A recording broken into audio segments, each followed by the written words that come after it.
guys, and welcome back to my channel. If you're new to this channel and this is the first video that you see from me, I promise that I'm usually in a brighter mood. Today's video is going to be a little different and it's going to have a more serious tone. On Thursday, I was supposed to upload a video just talking about the loan process and how it works and kind of just like breaking down the cost of OT school. And that video is still coming. I'm gonna post it next week, but I didn't feel comfortable posting that video in the midst of everything that's been going on this week in the US. I felt like posting it would be kind of disingenuous of me and it would give the impression that I was sort of like brushing over the topic when obviously everyone knows what's going on right now. So although I've been vocal with my friends and family and I've been sharing thoughts on like social media, I was a little hesitant to bring this to YouTube just because I created this channel with the intention of sharing my occupational therapy journey and just to advocate about the profession of OT in general. But in my head, I thought like, okay, well, this isn't the kind of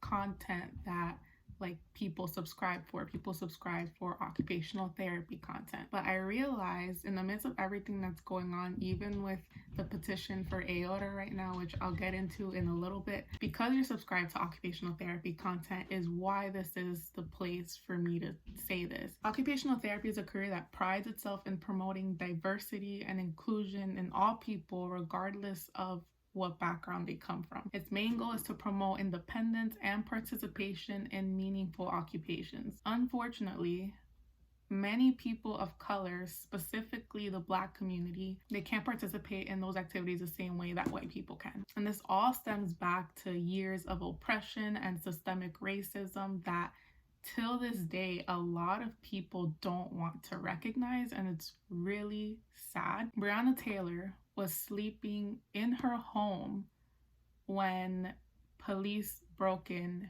and opened fire. Ahmaud Arbery was out on a jog. He was getting exercise when two white men decided to track him down and take his life. When we have a system that fails people over and over and over again, something has to change. I feel like a lot of people don't understand that what's going on today isn't happening because of the death of one man or because of the death of a few people. It's happening because of years and years of oppression that people are tired of. I feel like people talk about Martin Luther King and the I Have a Dream speech, and they forget that that wasn't that long ago. People talk about that era of history as if it happened hundreds of years ago, when in reality, comparatively, it was just yesterday. If Martin Luther King hadn't gotten shot, he would probably still be here today. He'd be like in his 90s, but he would probably still be here. Just like his oppressors are still here, and the children who carry these traditions are still here. These are fresh wounds that this country has covered with a band-aid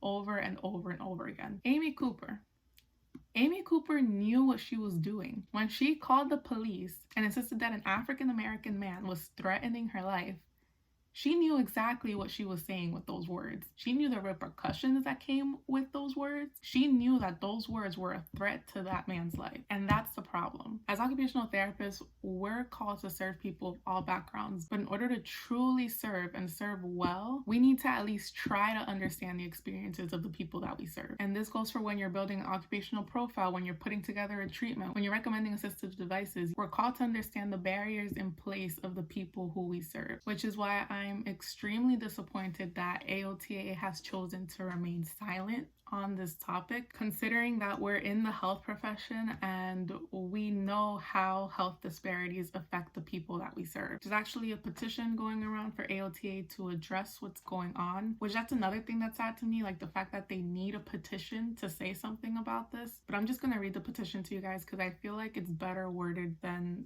whatever I'm gonna say. AOTA, students and practitioners are upset and frustrated that the organization that represents our profession has not made a statement regarding the recent killings of unarmed Black men and women and the police brutality that has plagued our country.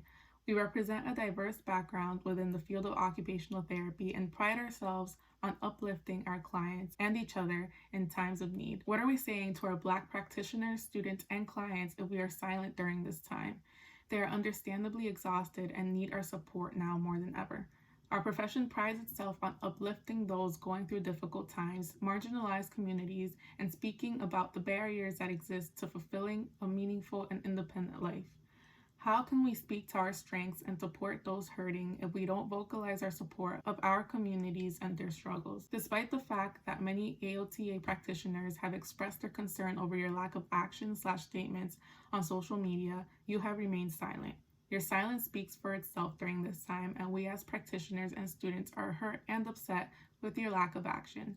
We urge you to take action in addressing this epidemic, especially during COVID-19, which has disproportionately affected Black communities and communities of color. Moving forward, we look towards better means of discussing the barriers that exist for our practitioners, students, and clients. By addressing these, we can begin to do the work of fighting injustice to remain client-centered and help ourselves and our clients to be successful in their required and desired occupations. Signed, OT practitioners and students. So I'm going to link the petition below for anyone who wants to sign it, but I just wanted to make this video to shine a little light on diversity within the OT world and why it's so important. It's obvious that we have a lot of work to do when it comes to this area in our profession. Statistics show that 82% of OTs in this profession are white, 6% are Asian, and 4% are Black. And I've checked over the years, these statistics have not changed. In fact, they've gotten worse. I can't speak for other OT programs, but mine anyway, in my class, there was only 2 Black people, me who's Afro-Latina, and then my friend who's African-American. And if our programs aren't diverse, obviously the profession isn't going to be diverse. But there's actually another OT YouTuber on here, SHOtheOT. I'll link her channel down below. She made a video of why we need more Black and people of color in the health professions. So if you guys want to check that out, I'll link it down below because I thought she covered the topic very well. But now I want to move on to what you can do, because I feel like a lot of times people just don't know what to do to enact change. So number 1 is use your voice, whether that's using your social media platforms to raise awareness or just talking to your friends and family and having those uncomfortable conversations, or whether it's protesting like people are doing right now. Other than that, you can sign petitions to enact change. I'm going to link the AOTA one below, and then I'm also going to link the one that's Justice for George Floyd. You can donate to different organizations supporting this movement. I'll link some of them down below. There's organizations that are taking money for water and supplies for the protesters that are out there, or even organizing bail funds for people who are getting arrested due to the protests. You can contact state and local leaders demanding justice and policy changes.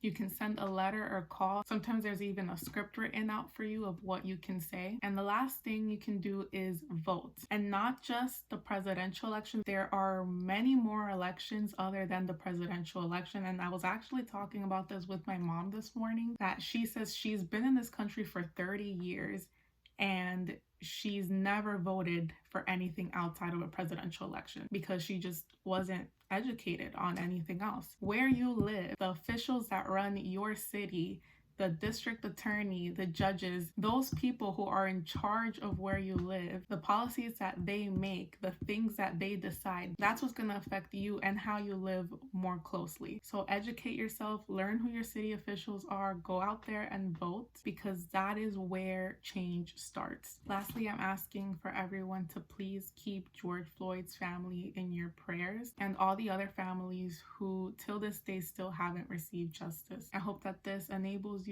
to educate yourself on systematic racism and oppression, and I hope that by educating yourself it gives you the need to act against injustice when you see it, because it's not enough to just not be racist anymore. We need to be anti-racist.